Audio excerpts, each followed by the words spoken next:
Baik, Assalamualaikum warahmatullahi wabarakatuh. Tak terasa, sekarang kita sudah memasuki bulan Ramadan. Selamat berpuasa bagi yang menjalankan. Mudah-mudahan ibadah kita diterima oleh Allah Subhanahu wa Ta'ala. Amin ya Allah ya Rabbal Alamin. Oke, tak terasa kita udah masuk ke bab 8, bab terakhir di kelas 10. Udah bau-bau kelas 11 ya, udah beda. Bab terakhir ini kita pembahasannya tentang koperasi. Nah, untuk pembahasan koperasi ini kita terbagi menjadi 3 sub. Sub pertama yaitu tentang koperasi. Sub kedua yaitu tentang pengelolaan koperasi. Sub ketiga tentang koperasi sekolah. Nah, dalam sub pertama ini, dalam koperasi, ini terbagi 2. Ada sejarah koperasi dan koperasi. Supaya videonya tidak terlalu panjang, jadi kita pisahkan, ada sejarah koperasi dan ada koperasi. Jadi video pertama 1.1 akan menjelaskan tentang sejarah koperasi. Jadi bagaimana sih koperasi awalnya di dunia? Terus bagaimana sih koperasi awal didirikan di Indonesia? Bagaimana koperasi saat pendudukan Belanda, pendudukan Jepang di Indonesia? Dan bagaimana koperasi saat kemerdekaan Indonesia atau setelahnya. Nah, yang kedua, ini tentang koperasi ini. Nah, di sini kita akan lebih memperdalam lagi apa sih itu koperasi, pengertiannya, fungsinya, landasannya, jenis-jenis koperasi. Nah, nanti kita akan perdalam di video yang kedua ini. Nah, selanjutnya 2 yaitu pengelolaan koperasi. Nah, dalam pengelolaan koperasi, kita akan belajar bagaimana caranya dalam menjalankan suatu koperasi, mendirikan koperasi, dan sebagainya. Nah, untuk sub ketiga, yaitu koperasi sekolah. Nah, nanti kita akan belajar tentang koperasi-koperasi yang ada di sekolah. Bahas, yaitu sejarah koperasi di dunia. Nah, awal didirikannya koperasi itu pada tahun 1810. Nah, gerakan koperasi ini digagas oleh Robert Owen, di mana beliau menerapkan koperasi pada usaha kapas di Skotlandia. Nah, berlanjut, pada tahun 1828, namanya William King mendirikan koran The Cooperator untuk mempromosikan pemikiran Owen. Jadi pemikiran Owen ini dipromosikan, diberitakan gitu, dikorankan, sehingga menyebar ke seluruh negara. Nah, pada tahun 1844, koperasi berkembang di Rochdale, Inggris. Nah, koperasi ini didirikan untuk menyediakan barang-barang kebutuhan sehari-hari. Seiring perkembangannya waktu, koperasi Rochdale ini kemudian memproduksi barangnya sendiri. Jadi yang tadinya mereka hanya jualan barang, karena semakin berkembang, mereka mendirikan atau membuat barangnya sendiri. Dan pada tahun 1851, koperasi Rochdale ini, mereka sampai bisa membuat pabrik, bahkan memberikan rumah kepada anggota-anggotanya. Nah, untuk tahun 1852, ada Prince. Beliau ini mendirikan koperasi simpan pinjam untuk kaum buruh di Jerman. Nah, ini sebetulnya koperasi yang mempelopori berdirinya koperasi di Indonesia. Koperasi ini yang merupakan koperasi simpan pinjam untuk buruh. Tahun 1864, Frederick namanya, dia mendirikan koperasi mirip dengan koperasi Prince ini. Kalau ini koperasi simpan pinjam, ini sama di Jerman. Kalau ini sama koperasi untuk simpan pinjam, tapi bedanya peruntukannya. Kalau Prince ini koperasi simpan pinjam untuk buruh, kalau Frederick koperasi simpan pinjam untuk kaum tani. Nah, selanjutnya pada tahun 1884, ini ada Louis Black namanya.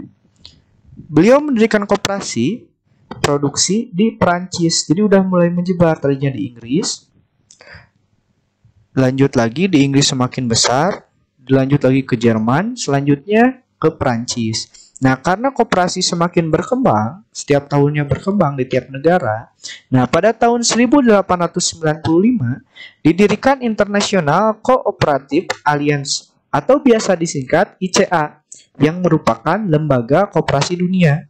Nah, seiring berkembangnya waktu, pada tahun 2014 anggota ICA tercatat mencapai 94 negara, termasuk Indonesia di dalamnya. Nah, ini untuk logo ICA awal didirikan. Nah, ini logo ICA sekarang.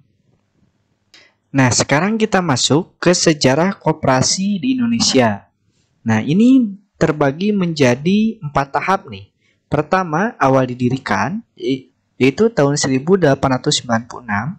Tahap kedua, saat pendudukan Belanda di Indonesia, saat penjajahan Belanda. Yang ketiga, saat pendudukan Jepang di Indonesia. Yang keempat, setelah kemerdekaan.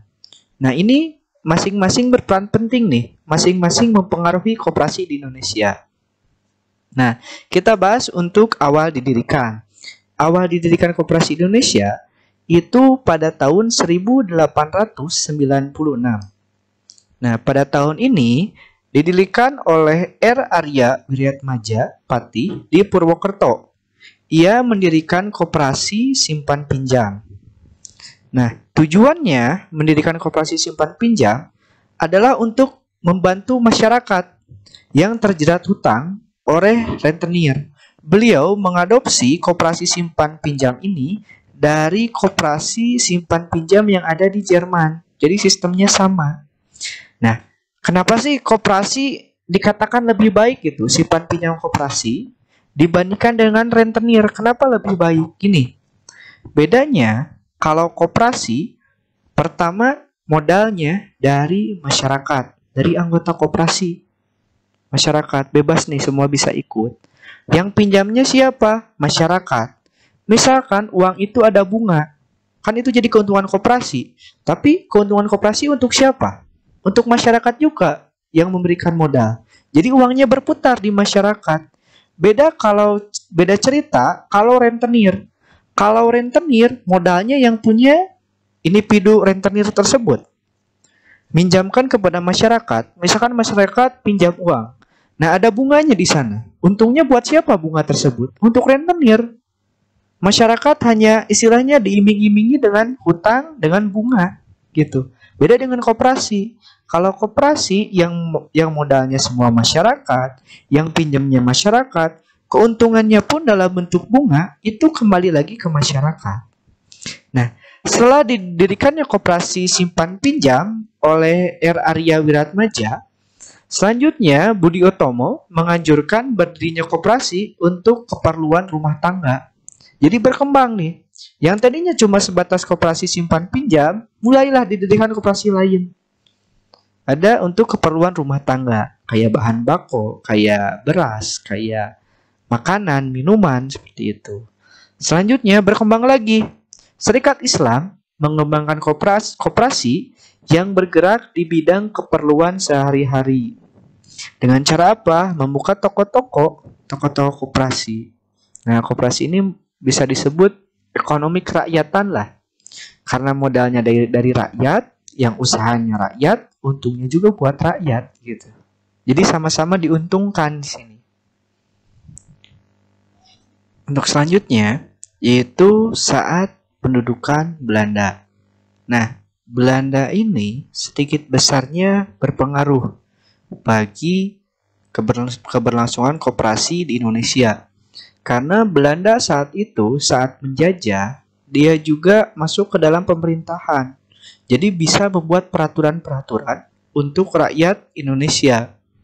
Nah, pada tahun 1915, pemerintah Belanda mengeluarkan ketetapan raja nomor 43 yang mengatur koperasi Indonesia. Nah, mulai ikut mengatur nih penjajah Belanda ini.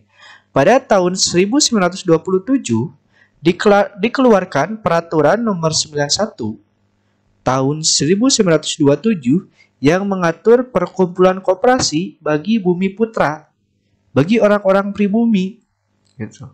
Nah, pada tahun 1930 didirikan Jabatan Koperasi yang dipimpin oleh Prof. J.H. Boyke.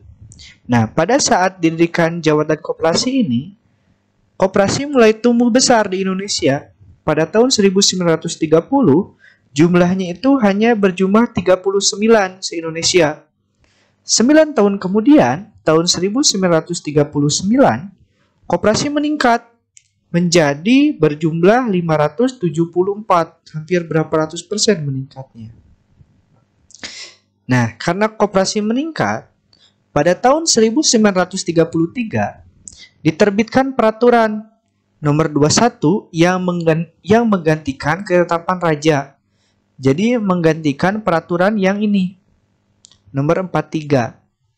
Nah, dalam peraturan 1933 ini, nomor 21, itu peraturan ini hanya berlaku bagi golongan yang tunduk kepada tatanan hukum barat. Artinya, bagi orang pribumi yang tidak tunduk kepada barat, ini tidak masuk dalam peraturan ini. Dan tentunya terjadi diskriminasi di sini. Jadi orang yang tunduk terhadap hukum barat, peraturannya tidak seberat orang-orang yang tidak tunduk. Terjadi diskriminasi di sini. Nah, yang ketiga yaitu saat pendudukan Jepang, tepatnya pada tahun 1942. Nah, saat pendudukan Jepang ini, istilah koperasi lebih dikenal dengan istilah kumiai namanya. Jadi diganti nih namanya. Tadinya koperasi menjadi kumiai sama penjajah Jepang. Awal koperasi ini berjalan mulus. Jadi masyarakat yang menanamkan modal, masyarakat yang usaha, masyarakat yang untung. Pada awalnya, namun koperasi ini berubah drastis menjadi alat Jepang untuk mengeruk keuntungan dari masyarakat dan tentu saja mengsengsarakan rakyat. Seperti itu. Nah, untuk sejarah koperasi di Indonesia, tahap keempat yaitu setelah kemerdekaan Indonesia. Jadi setelah tidak adanya penjajah. Yang pertama, pada tanggal 12 Juli tahun 1947 diselenggarakan kongres pertama di kota Tasikmalaya. Nah, kalau kita lihat gambarnya, ini diselenggarakan di Mitra Batik. Dalam kongres pertama ini dibuat beberapa keputusan.